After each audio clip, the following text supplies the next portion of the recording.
Nos enfocamos en la constituyente y en la Constitución. Es momento de ir cambiando. La constituyente es el órgano que está destinado a proponernos un texto constitucional. Este segundo tiempo hay que preocuparse de la Constitución o del texto constitucional más que de la constituyente. Y para eso nos acompaña un experto, Jaime Arancibia, académico de la Facultad de Derecho de la Universidad de los Andes e investigador del Observatorio Constitucional Polis. Doctor en Derecho de la Universidad de Cambridge. Jaime, muchísimas gracias por estar aquí. Encantado, Matías. Comparte eso que hay que empezar a preocuparse ya de la Constitución, más que de la constituyente, que fue la novedad de los primeros 6 meses, cómo se organizaron, cómo hicieron reglamentos, cómo se conocieron, son personas. ¿Estás de acuerdo? Sí, aunque naturalmente el producto que salga depende también de la constituyente, así que no hay que perderla de vista. Ahora ya entramos en los temas de fondo. Eso, ¿por qué no nos cuenta? Segundo tiempo le vamos a llamar en términos futbolísticos, hace unos 6 meses. Déjame hacer un paréntesis. ¿Tú crees que se va a necesitar un tiempo extra, un alargue? 2 meses más, 1 mes más, 3 meses más? ¿Un alargue con respecto al alargue que ya existe? Sí. Es que ya no es alargue que existe. Era 9 meses más 3. Esos 3 ya están adentro. Sí. Ya se sabe que se van a usar. Correcto. Si es necesario 1, 2 o 3 meses más, ¿tú crees que es razonable darlos? Todo depende del nivel de originalidad que se quiera alcanzar con la nueva Constitución. La verdad es que cuando uno mira la experiencia comparada, lo que han durado las constituciones, el tiempo de 1 año es, yo diría, suficiente para poder hacer una buena tarea. ¿Pero medio 9, 10 meses? Sí, más o menos. Lo que duran las constituyentes, ¿no? Sí, efectivamente. Bueno, entremos al segundo tiempo, las normas. Se están estudiando las distintas comisiones o debatiendo ya las normas, ¿no? Sí. ¿Qué nos puedes contar, porque estás más cerca? ¿En qué se está avanzando de las normas esenciales? Todavía hay una propuesta de convencionales, se están proponiendo normas, se están trabajando en comisiones, todavía no viene la etapa de validación de esas normas por parte del Pleno y al mismo tiempo se están presentando estas iniciativas ciudadanas que requieren un número determinado de firmas. Ese proceso termina ahora a fines de febrero, fines de enero, inicios de febrero. Claro. Y por lo tanto hay un periodo de mucha efervescencia de participación ciudadana y de primeros esbozos de algunas propuestas que están pensando en introducir. Hasta ahora, como ha sido todo más bien procesal y de oír mucho a la ciudadanía, yo diría que es un proceso relativamente pacífico, en el sentido de que, obvio que todos queremos escuchar las propuestas que pueda tener la gente. Lo que viene ahora es cuando ya empecemos a cerrar, en que naturalmente se van a producir discusiones de fondo en los temas clave. Claro, ¿qué es lo que significa, por ejemplo, no sé, uno que está muy en boga en las propias redes y en estas propuestas, autonomía del Banco Central, que podría ser un tema? Por ejemplo. Se pone ese tema sobre la mesa y la comisión debate. ¿Cómo se llega, tú que has estudiado comparativamente, cómo se llega a un texto cuando son 10 personas que están sobre un mismo tema y tienen miradas distintas? Bueno, naturalmente, a nivel de comisión van a tener que zanjar muchas de las discusiones que hay entre distintas propuestas. Ahí operan por mayoría simple. Y mientras mayor nivel de consenso se logre, mayor posibilidades tienen de que esa propuesta de la comisión sea aprobada finalmente por la convención. Voy a volver al tema del Banco Central. Si es que llegase a suceder, esto es hipótesis, si llegase a suceder que ese organismo, alguno plantea que debe seguir siendo autónomo, y otras personas dicen que no, que es mejor que esté bajo la tutela del gobierno de turno. Perdón, vuelvo a insistir, hipótesis que estoy inventando aquí. ¿Se va a votación? Y si gana por mayoría absoluta, que es lo que se requiere en comisión, el que va a ser un Banco Central tutelado desde el Ministerio de Hacienda, ¿ese texto pasa al Pleno? Correcto. ¿Y la posición que perdió aquí ya no tiene posibilidad de retomar la iniciativa? No como integrantes de la comisión, pero sí influyendo quizás en el resto de los del pleno, de los que tienen su mismo pensamiento, de la posibilidad de poder revertir esa votación en ese momento. ¿Puede alguien que era de otra comisión, que no participó de esa discusión, reponer la idea de autonomía del Banco Central si usamos la misma idea en el Pleno? Aplicando el reglamento, me parece que no. Entonces, si pierde esa idea murió en la comisión y murió. Si queremos ser respetuosos de los plazos, así es. Y eso en textos de derecho comparado, en otras elaboraciones constitucionales ocurre algo similar. En algún momento tiene que haber una clausura del debate. Y el reglamento está establecido precisamente para que se vayan produciendo esas preclusiones de etapas de discusión para poder ir afinando los textos. Recordemos que además va a ser necesario establecer una comisión de armonización que va a tener que ir velando por un mínimo de consistencia entre las distintas propuestas normativas y la verdad es que considerando el tiempo que falta, es lo que queda por hacer. A mí lo que me preocupa, si tuviese que manifestar preocupaciones a nivel de proceso, es que tengo la impresión de que va a faltar tiempo para que la ciudadanía pueda manifestarse con anterioridad al plebiscito del contenido de las propuestas. Hemos oído mucho a la gente, hemos oído sus sueños, sus aspiraciones, sus propuestas. Eso está muy bien. Pero cuando llegue un articulado, ¿en qué minuto va a ser necesario decir, oye, eso está mal redactado, eso produce ese tipo de consecuencias? Normalmente la experiencia comparada lo que se hace es que se ponen a disposición del público a través de plataformas digitales los proyectos de ley y la gente va opinando. Y muchas veces eso produce un proceso de maduración de la norma que llega a un resultado final.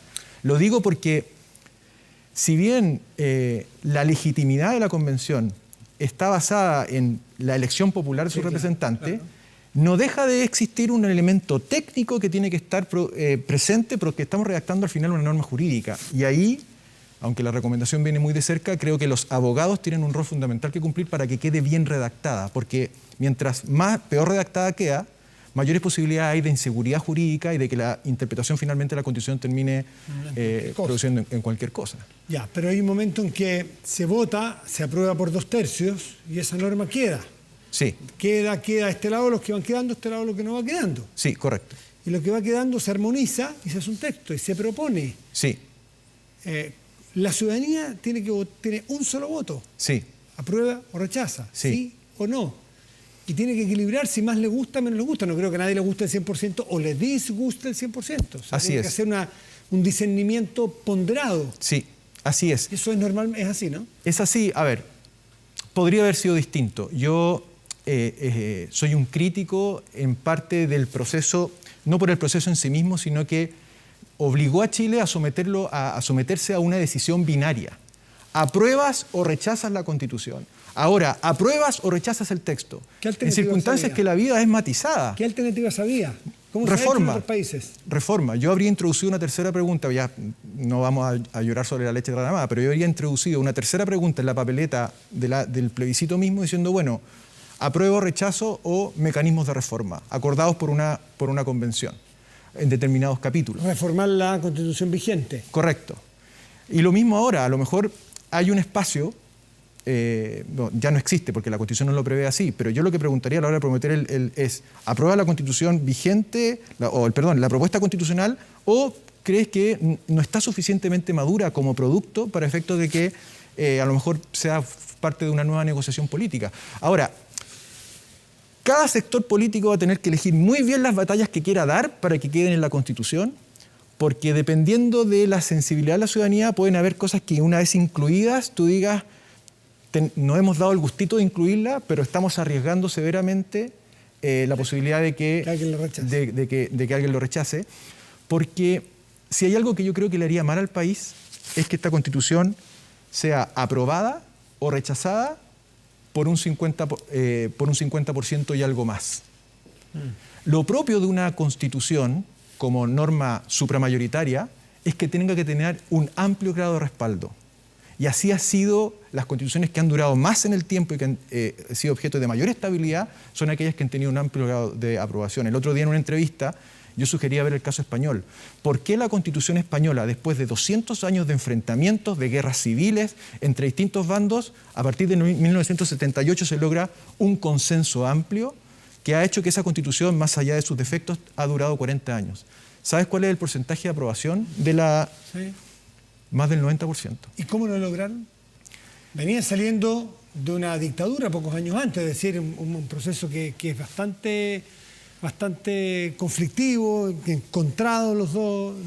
Yo recomiendo, hace 3 años se hizo un seminario de recuerdo de la Constitución de España, un seminario en el que participó Alfonso Guerra, que fue uno de los redactores, está presente en YouTube, yo recomiendo que la busquen, donde él dice, en un momento nos miramos las caras, los enemigos políticos, y dijimos, vamos a hacer nuevamente una Constitución que le va a imponer una visión al otro, como lo hemos hecho en los últimos 200 años, para esperar que después, cuando cambie una mayoría circunstancial, ese otro bando nos impone una nueva Constitución, o vamos a hacer cada uno estar dispuesto a renunciar a los últimos 200 años de enfrentamiento. ¿Ves un Alfonso Guerra hoy día en Chile? Se terminó cediendo, y él califica la Constitución española como un armisticio, como una tregua. espanta esa mosca maldita porque estuvo un rato aquí, espántala, ahí al tener el hombro aquí. Espántala no. Yo te quiero preguntar si es que recién se fue para allá, estaba aquí recién y molestan mucho las moscas en la tele. A veces los periodistas molestamos más, así que mira, se vino ya, se fue contigo. Se vino para acá. ¿Hay alguna posibilidad o alguna constitución en que una vez que se hace la consulta, en vez de enfrentarnos al sí o al no, o al apruebo y el rechazo, que dependiendo el porcentaje de aprobación, si es muy bajo, otra alternativa de hacer modificaciones para lograr un consenso, o sea, como una segunda vuelta, lo voy a llamar? Yo dudo que una constitución pueda permanecer mucho tiempo sin modificaciones si solamente resulta aprobada por un porcentaje cercano al 50%. O sea, no es propio de una buena constitución que un 40 y algo % de los chilenos que se rigen por ella no están de acuerdo con ella. Eso no es bueno para el país. Y eso augura que ante cualquier cambio futuro, pronto, de mayorías circunstanciales, se comiencen a introducir reformas. Insisto, las constituciones que más han durado sin modificación son aquellas que han contado con un amplio consenso, y por eso que yo rescato el discurso del presidente electo Gabriel Boric, no solamente el de hoy ante los empresarios, sino que también el día que asumió, cuando dijo: es imposible avanzar sin amplios consensos. Y ese es el espíritu que yo esperaría que animara a todos. Ese tono que le ves tú al presidente electo Boric es algo similar, se acerca a algo en la esencia, ¿no? A lo que tú hablas de Alfonso Guerra en la España de fines de los 70. Es muy similar. Es muy similar. Y creo que, sí, dice, si veo un Alfonso Guerra, sí. Yo creo que los Alfonso Guerras de esta convención están en el centro político. Yeah. Hoy en día el centro político, la socialdemocracia, porque se ha ido moviendo el eje, pienso que el bloque socialista, el bloque de la exconcertación, por así decirlo, más los sectores de centro-derecha más cercanos al centro, son los que pueden tener la bisagra para decir: hasta aquí no llegamos con ustedes y hasta aquí con ustedes. ¿Pero da el número? ¿Da el tercio? Yo creo que sí da el tercio. Da el tercio. ¿Tú ves ese tercio de moderación que va a poder hacer de esta bisagra necesaria para hacer algo razonable para todos? Creo que sí. Tengo la esperanza de que sí. Incluso se dan situaciones paradójicas, porque nosotros tendemos a pensar de que siempre se produce una polarización, pero hay ciertos temas en donde izquierda y derecha están muy de acuerdo. Pensemos, por ejemplo, Estado unitario, Partido Comunista con la derecha de acuerdo, o en régimen de gobierno. Claro. Efectivamente. El Partido Comunista y la derecha estaban de acuerdo, y no ha sido otro grupo, en, por ejemplo, mantener el presidencialismo, aunque atenuado, o no ir al parlamentarismo, por ejemplo. Claro. Ahora, otro temor. Creo que muchos de los convencionales, esto lo explicaba Amaya Alves el fin de semana, diciendo que muchos están pensando en intereses particulares y no tienen una visión de conjunto. Sin visión de conjunto es muy difícil consensuar un texto. Y lo segundo, yo si humildemente tuviese que hacer un llamado a los convencionales, les diría: estamos redactando una constitución y no una ley. Y por lo tanto, no hay que llevar al texto constitucional profusiones legislativas que hagan que nuestra constitución tenga cientos de artículos.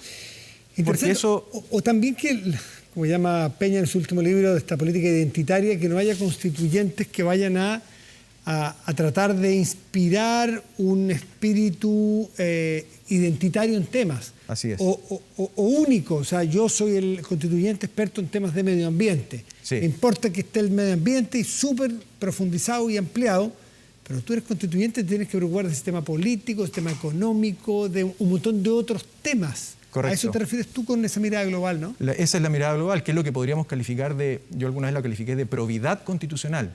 La probidad supone que uno tiene que poner primero los intereses generales por sobre los particulares, porque precisamente todos los intereses son legítimos y buenos, pero no siempre es posible satisfacerlos todos a plenitud. Y ese es el rol de la política, que algunos la definen como el arte de lo posible, y yo creo que en realidad no es el arte de lo posible. Porque el arte de lo posible lo puede hacer cualquiera. El rol de la política es el arte de lo imposible. Y eso se logra mediante acuerdos. Al principio se decía que con estos 2 tercios que se necesitaba para ir aprobando cada norma, lo que iba a hacer es que si no estaba, iba a ser una constitución flaquita, minimalista. Sí. Y si no, va a tener una constitución enorme, un mamotreto lleno de colgajos, lleno de cosas. En estos 6 meses, tu experiencia, tus estudios te indican que vamos camino a algo más minimalista, algo como el que tenemos ahora, o una cosa como entiendo que fue la brasilera o la colombiana en su momento, que incluso estaban hasta limitadas las tasas de interés de los bancos. Sí, yo por las señales que he recibido, puede que me equivoque, todo está apuntando a una constitución maximalista, con muchos artículos. Y creo que eso no es bueno. Hay estudios de la OECD que establecen una correlación directa entre número de palabras en la Constitución y nivel de corrupción y pobreza del país. A mayor cantidad de artículos, el país es más pobre y corrupto. No digo que esa correlación sea exactamente matemática, pero ellos... En todos los casos, pero efectivamente las constituciones tienen que ser elegantes, minimalistas. No se trata simplemente de validar esto, decir, bueno, aunque sea muy mala, pero va a tener legitimidad porque fue parte de un proceso. Es que a mí me importa no solamente la forma, me interesa también el fondo. Necesitamos una buena constitución para el siglo XXI. Ya, pero a ver, deja ponerme del lado de los que somos ignorantes, o sea, los que no somos abogados, ni menos abogados constitucionalistas. Sí. Ustedes pueden confiar en que y lo entiendo, una constitución minimalista es mejor, va a dar, ¿cómo explicarlo? Más elegante, llamaste tú, lo entiendo como se va a subentender y las leyes van a poder ponerse debajo de sí y ordenadamente, no hay problema, sí. ¿Cierto? Con este techo que se da, sí. Con este marco conceptual casi. Los que no somos abogados podemos tener miedo a que quede demasiado en el aire, sí. Demasiado conceptual esa sí. constitución minimalista. Yo voy a ser de abogado del diablo. Yo prefiero que esté todo por escritito, mi amigo. Sí. No me deje tan conceptual, que no me deje tanto al arbitrio de la interpretación de otros abogados u otros políticos u otros parlamentarios. Sí. Escríbamelo todo. Dos cosas. La primera, cuando yo digo minimalista no es solamente cantidad, es calidad. O sea, perfectamente podemos tener una constitución minimalista que no diga nada. La técnica constitucional normalmente supone incluir en la Constitución aquellas cosas que como nación, como pueblo, por la conciencia jurídica de este pueblo, no estamos dispuestos a entregarle ni siquiera al Parlamento para que lo regule.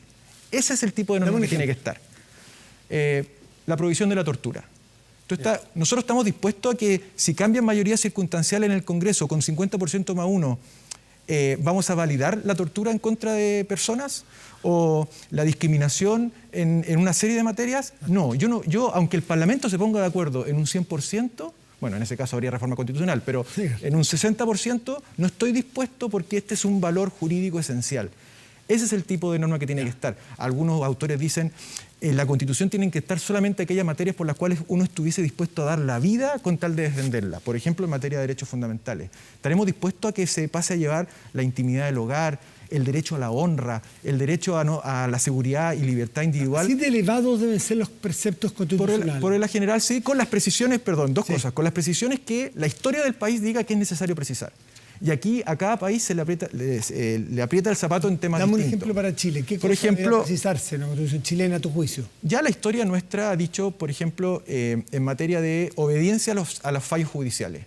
¿Por qué se incorpora a partir de 1980, más allá de las dudas de legitimidad que puedan haber respecto a esa Constitución, la necesidad de que cuando un juez da una orden, la fuerza pública tiene que acatarla sin deliberación? Porque en el pasado hubo casos donde efectivamente no se obedecían las sentencias de los jueces. Hay otros países donde tampoco entran. O sea, el otro día me contaba un amigo que comiendo con un abogado venezolano le decía que las sentencias contra el Estado no se ejecutan inmediatamente. Entran en un listado y la autoridad decide si las ejecuta o no. Bien, eso es un ejemplo. Y lo otro para no interrumpir. Si nosotros creemos que la Constitución tiene que tener todas las materias de ley, fíjate lo que te digo. No es necesario tener Constitución entonces, porque para eso va a estar las leyes. Va a estar las leyes. Y seríamos como el sistema inglés, en que la Constitución está parcialmente escrita. Bien, interesante. Jaime Arancibia, nos quedó un montón de temas, pero el tiempo apremia, así que te agradecemos y comprometidos a la siguiente vez sin mascarilla, porque ya nos hemos visto 2 veces y nunca hemos podido tener una entrevista normal, sin mascarilla, conversando. Gracias, Jaime, por estar aquí. Encantado, Matías. Muchas gracias a ti. Pausa y volvemos. Espérenos.